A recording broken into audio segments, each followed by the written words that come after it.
Hai, perkenalkan nama saya Asinadu Huta Balian. Saya adalah mahasiswa Universitas Patimura angkatan 2021. Dalam video ini, saya akan sedikit membahas tentang sel dengan materi sejarah perkembangan biologi sel. Yang kedua adalah sel prokariotik dan sel eukariotik.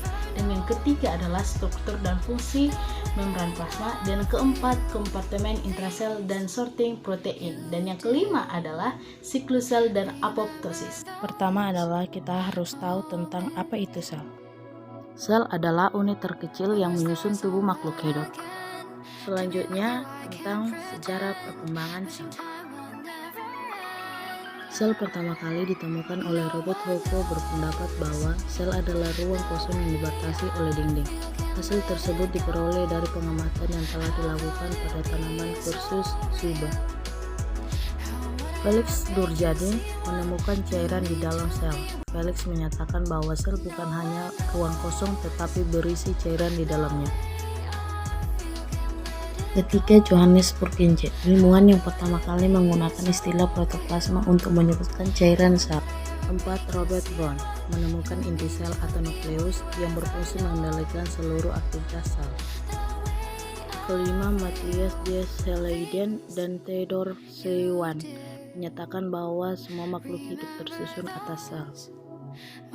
6. Max Luge menyatakan bahwa sel merupakan unit fungsional karena setiap sel memiliki fungsi yang spesifik. 7. Rudolf Virchow menyatakan bahwa sel berasal dari sel sebelumnya dan disebut sebagai unit pertumbuhan. Ke-8 adalah Boveri menyatakan bahwa sel adalah unit hereditas karena menurunkan sifat keturunan ke keturunannya. Sel prokariotik dan sel eukariotik.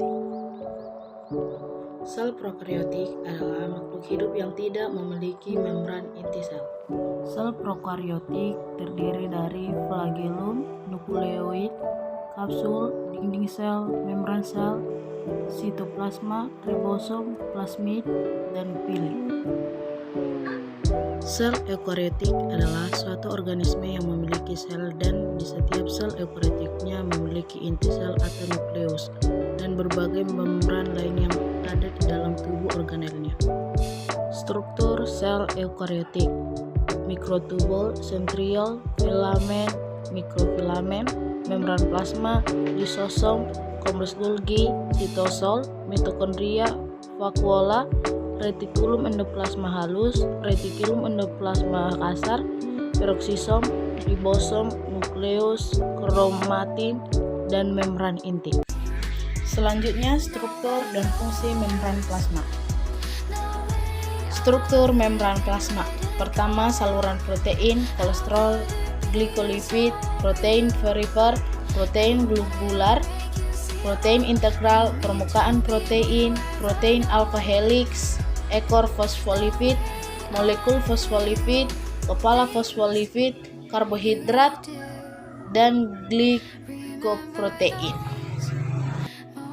Atau struktur umum dari membran plasma adalah membran plasma itu terdiri dari dua lapisan lemak dan molekul protein. Yang kedua, molekul protein dan lemak yang terdapat di membran plasma senantiasa bergerak. Oleh karena itu, struktur membran plasma disebut sebagai Philip mosaic membrane. Fungsi dari membran plasma.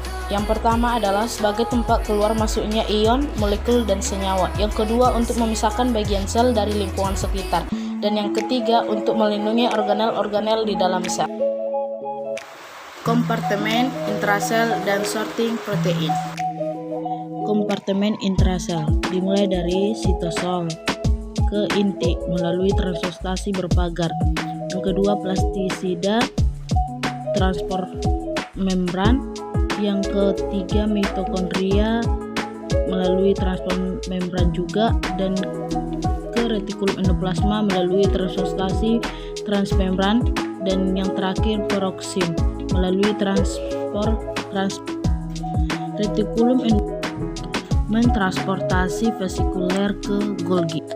Golgi mentransportasi vesikuler ke endoplasma terlambat, lalu ditransportasi lagi ke endosom awal.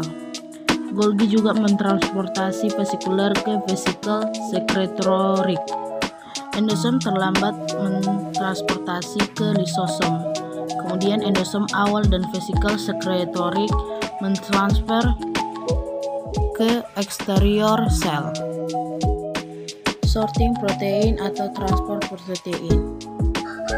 Proses transfer yang pertama adalah protein belum selesai ditranslasi, transport protein ke retikulum endoplasma. Proses pasca translasi yang kedua adalah protein sudah selesai ditranslasi dan transport protein ke inti, mitokondria, plastisida, peroksim, dan retikulum endoplasma. Siklus sel dan apoptosis. Tahapan siklus sel. Siklus sel itu adalah tahapan-tahapan yang harus dijalani oleh sebuah sel untuk membelah atau bereproduksi secara aseksual. Tahapan-tahapan tersebut adalah yang pertama mitosis, terbagi lagi menjadi profase, prometafase, ketiga metafase, keempat anafase, kelima telofase, dan yang terakhir adalah sitokinesis.